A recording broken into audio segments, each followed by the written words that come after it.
Hoy nos metemos de lleno en un debate que partió en dos a dos amigos, dos gigantes del pensamiento del siglo XX.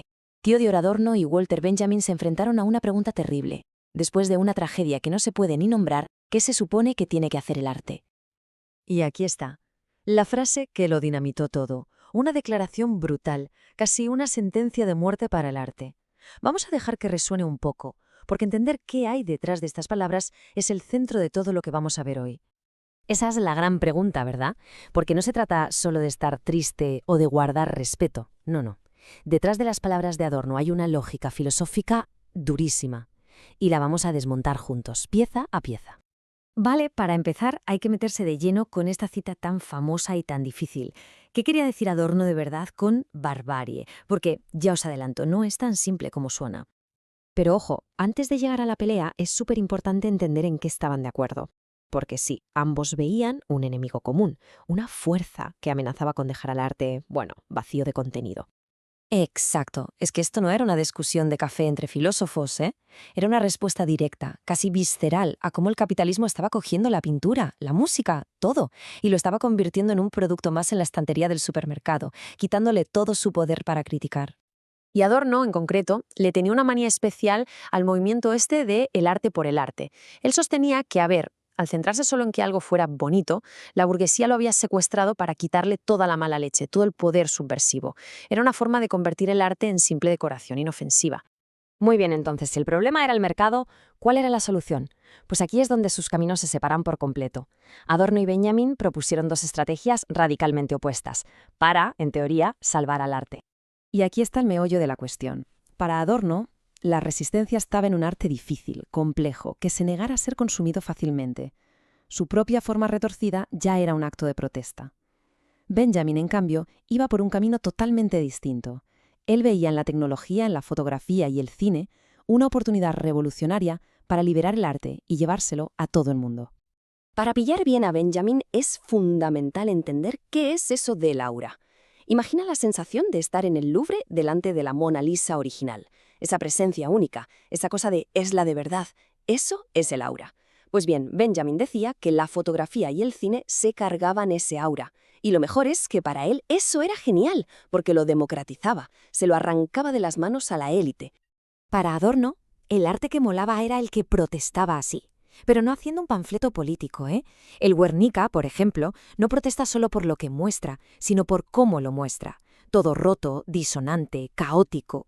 Pasa igual con la música de Schönberg, que te niega una melodía fácil y bonita y a cambio te da un reflejo sonoro de un mundo que se ha ido al garete.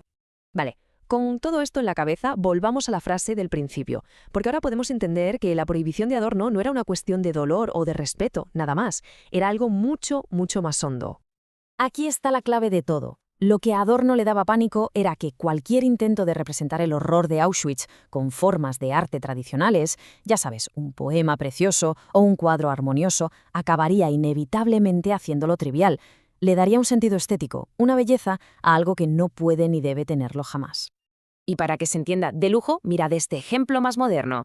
A primera vista es un retrato, sin más, pero el truco, la genialidad y el horror está en la técnica. El cuadro está hecho con huellas de manos de niños, para retratar a una asesina de niños. ¿Lo veis?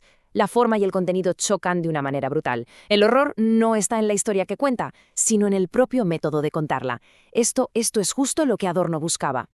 Pero esperad que la historia no acaba aquí, porque el propio Adorno, con los años, matizó un poco su postura.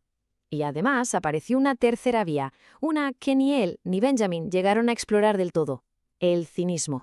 Sí, en el 67 Adorno admitió que, quizás se había pasado de categórico, que el arte sí era posible. Pero, y es un pero enorme, puso una condición muy clara. El arte no podía servir para hacer bonito el sufrimiento, para convertir el horror en algo que se consume para sentirnos mejor. No podía ser un bálsamo. Y esa pregunta abre una puerta nueva, una que Adorno no llegó a cruzar.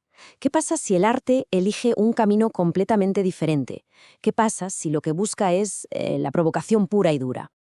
Y aquí es donde entra el cinismo. Pero ojo, no el cinismo de todo me da igual de hoy en día. Hablamos del quinismos de los antiguos griegos, que era otra cosa. Era una forma de protesta basada en la insolencia, en una risa incómoda, desafiante, que ponía en jaque todas las normas. Fijaos en estos dos ejemplos, que son una auténtica bofetada. Un artista que te monta un campo de concentración con piezas de Lego. Otro que te planta un campo de la muerte con el logo de Prada. No buscan ser bonitos, no quieren dar consuelo. Lo que hacen es usar una combinación cínica brutal para obligarnos a mirar cómo hemos convertido hasta la tragedia más absoluta en un producto de consumo. Así que da igual el camino que tomemos, el de la forma rota de Adorno o el de la provocación cínica, al final la conclusión es siempre la misma. La verdadera política del arte está en su forma. Y aquí está la gran lección de todo este debate. El verdadero campo de batalla ético, el político, no está en el tema que elige el arte, no está en el qué, está en el cómo, en la estructura, la técnica, el método. Ahí es donde se juega todo. Hay una frase que lo clava. Es en la forma donde la representación es capaz de rompernos. Y es que es eso, no es la imagen del horror lo que nos transforma, sino una forma artística que no nos deja mirar para otro lado, que nos impide ponernos cómodos, una forma que nos rompe por dentro y nos obliga a mirar la verdad sin filtros. Y todo esto, claro, nos deja con una pregunta final, una para nuestro mundo de hoy. En esta época en la que nos bombardean con imágenes a cada segundo, en las noticias, en las redes, quizá la pregunta más importante no es qué estamos viendo, sino cómo la forma en que nos lo presentan está moldeando lo que somos capaces de sentir y de entender. Ahí queda eso.